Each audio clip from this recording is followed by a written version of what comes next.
Vamos lá, senhores, continuando. Terceira condição da ação.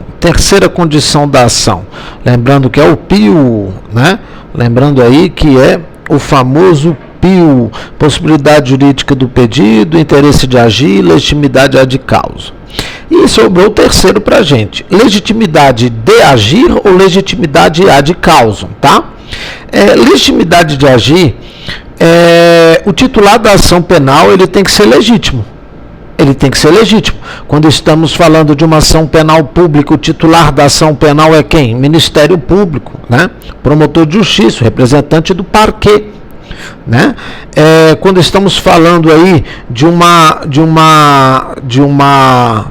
ação penal privada, por exemplo, aí nos delitos contra a honra, que a regra é que a ação penal é privada, vai depender da vítima, contratar um advogado para propor o que se chama de queixa-crime.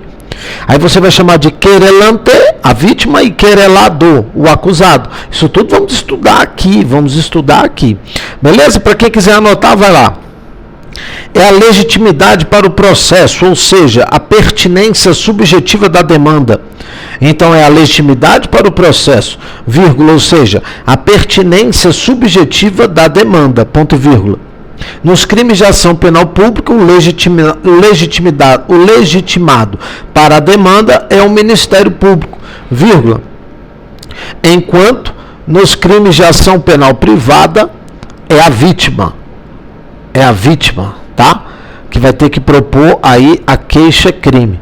Lembrando que para que haja a propositura aí de uma queixa-crime, o advogado ele tem que você vai ter que contratar um advogado, né? Uma pessoa que tem capacidade postulatória, né? Qualificada. Então você vai ter que procurar um advogado para propor essa queixa-crime e iniciar a demanda visando aí a pretensão estatal, uma punição estatal em razão de um delito contra a honra praticado contra você. Beleza? A regra é de ser crime de ação penal privada. Beleza? Então esse foi a terceira condição da ação. Bom, agora eu vou trazer para vocês, vou deixar para o próximo bloco para não ficar misturado, 6 condições específicas de ação. 6 condições específicas aí de procedibilidade de uma ação penal. Para cada beleza?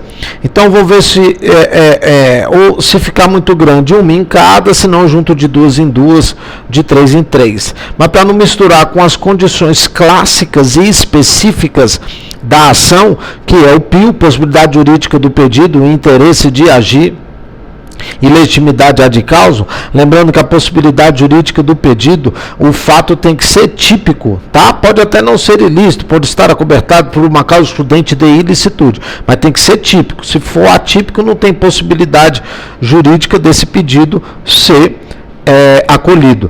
E o segundo é o interesse de agir, né? O interesse de agir. Aí você lembra que está tudo em torno do binômio necessidade-utilidade.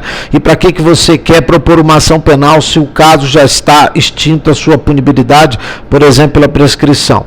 E a terceira, legitimidade ad causa, a legitimidade subjetiva para a propositura da demanda. Nos casos o Ministério Público é o titular desta ação penal. No caso de um crime contra, por exemplo, é ação penal privada e aí depende da vítima, tá? Mas precisa contratar um advogado para promover a queixa-crime. Eu volto já.